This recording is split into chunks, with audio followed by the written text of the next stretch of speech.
realmente, dessa forma genial, tudo aquilo que eu tenho me dedicado em meu trabalho, tentar significar ao paciente os seus fantasmas, que se apresentam de diversas formas em seus sinais, em seus sintomas.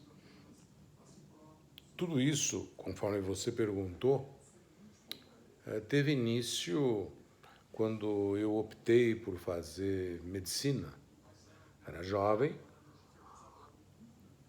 e ao redor de 18, 19 anos eu prestei exame e entrei numa faculdade extraordinária que me formatou até hoje. Faculdade de Medicina da Santa Casa de Misericórdia de São Paulo, onde naqueles anos de 60, 68, 69, 66, guardavam um projeto de constituir uma medicina diversa daquela que vinha sendo executada no Brasil. E eu tive a oportunidade de estar em contato com homens extraordinários. Conheci um gênio na vida, professor, doutor Walter Edgar Maffei, cujos ensinamentos até hoje norteiam minha linha clínica. Foi extraordinário esse encontro. Como assim foi extraordinário desde o primeiro ano de medicina. Era uma faculdade que se caracterizava por estar dentro das enfermarias da Santa Casa. E isso fazia com que nós, que entrávamos no primeiro ano e sairíamos só depois de residência, de especializações, um contato de 24 horas por dia com a patologia. Andávamos pelos corredores continuamente, tropeçando nos doentes, que eram em grande número, era ao redor, na época, de 5, 6 mil por dia, de todo o Brasil. Então nós aprendíamos a medicina por osmose, por leitura, por aula, por estudo e principalmente pela imitação dos mestres. Mestres que se privilegiavam pela conduta ao lado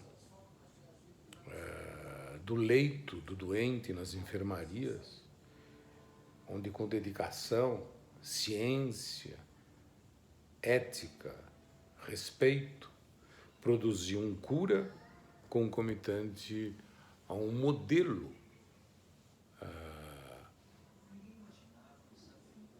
de comportamento. Eu entrei com uma fantasia, sem ter ideia dessa fantasia, em ser neurologista, ser psiquiatra, mas sem ter o menor conhecimento do que isso significava. E fui tendo aula desde o primeiro ano, nesse setor da neuropsiquiatria, com pessoas extraordinárias. No primeiro ano de faculdade, no setor da psicologia, da psiquiatria, nós tivemos aula de Freud com Virginia Bicudo, psicologia médica com o Dr. Enzo Aze, e depois tivemos psiquiatria, desde Kretschmer, Kurt Schneider, Bloiler, Henriet, com privilégios do Dr. André Teixeira Lima, Dr. Paulo Fraletti, Dr. Paulo Vaz de Arruda, Luiz Alberto Pide Melo e Silva, que trouxe para nós uma psicanálise moderna, ele que foi extraordinariamente trabalhado por um mestre Bion. Tivemos também os arroubos do psicodrama de José D'Alessandro, tivemos a psicanálise da sociedade aberta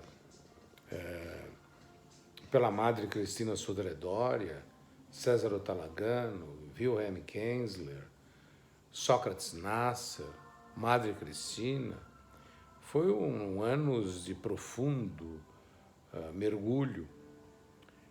Logo no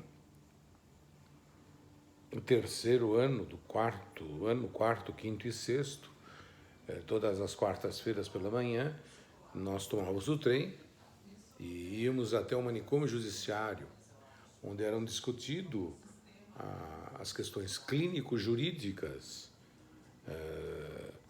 dos presos ali alocados, onde se discutia a imputabilidade ou não de cada um deles, acompanhado de discussões clínicas extraordinárias. Aprendia por osmose, aprendia por imitação, aprendia com o paciente e, a partir daí, eu e mais colegas, mais 2, 3, fomos convidados a participarmos de uma residência no Hospital do Juqueri,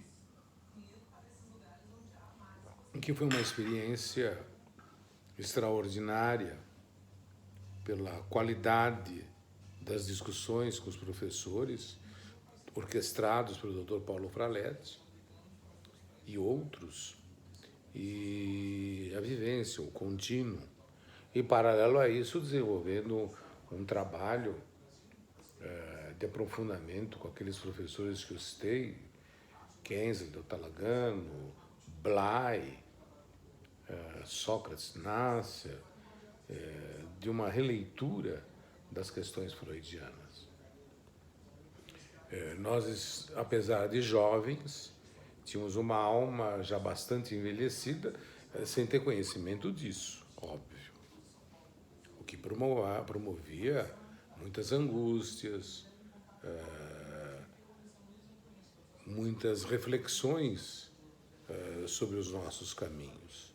Ao sairmos desse processo todo, eu e mais alguns colegas, o Duvaldo Peloso, Carlos Aricó, Jorge Forbes, Sócrates Nasser, resolvemos fazer com que os grupos que já existiam de alguns psicólogos, médicos, que tinham grupos de estudos com cada um de nós, apesar de jovens, nós já tínhamos qualidade de ensino àqueles jovens.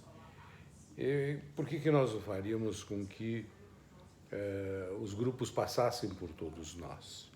E nisso se constituiu um núcleo de estudos em psicologia, psiquiatria e psicanálise, e isso ficou um sucesso, um marco, um verdadeiro marco dentro do mundo da psicanálise, da psicologia e da psiquiatria. Convidamos pessoas extraordinárias de diferentes áreas dos saberes e fazíamos já naquele momento, em 1970 e pouco, interfaces com sociólogos, professor Coelho, com linguistas, com discípulos de Lacan, com historiadores, com jurisprudentes, e criávamos um movimento extraordinário, profundamente reconhecido, e fizemos um primeiro congresso de psicoterapia em São Bernardo do Campo, onde fomos totalmente financiados pela prefeitura, que cedeu a casa dos vereadores, e foi extraordinário.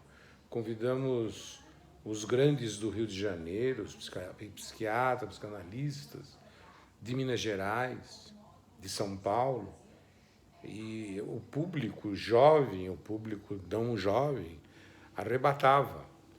Fizemos outro grande congresso já aí com um grupo de argentinos que nos associamos no conhecimento, orquestrados, dirigidos pelo professor Dr. Gregório Barenblit, Chaim Samuel Katz, e fizemos juntos um movimento extraordinário no Rio, um congresso no Copacabana Palace, onde convidamos 20 grandes pensadores como Basaglia, Thomas Szasz, Guattari, Schirrait, etc. Jovem estava absolutamente sufocado com esse caminho que se abria e essa minha inexperiência institucional. Eu não tinha qualidade, maturidade para administrar aquilo que estava acontecendo, que atingia vários setores, vários campos do conhecimento. Administração, dinheiro, procura para que fizéssemos faculdades, universidades. E isso me causou uma angústia tremenda que me leva, por felicidade, ao hospital, onde eu estava sufocado de angústia.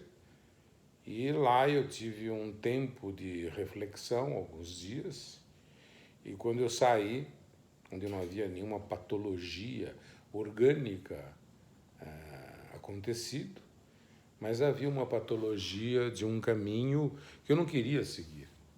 Eu não queria ser um empresário de uma faculdade, de um grande movimento. Eu continuava querendo ser médico, psiquiatra, psicoterapeuta, onde eu me dava muito bem.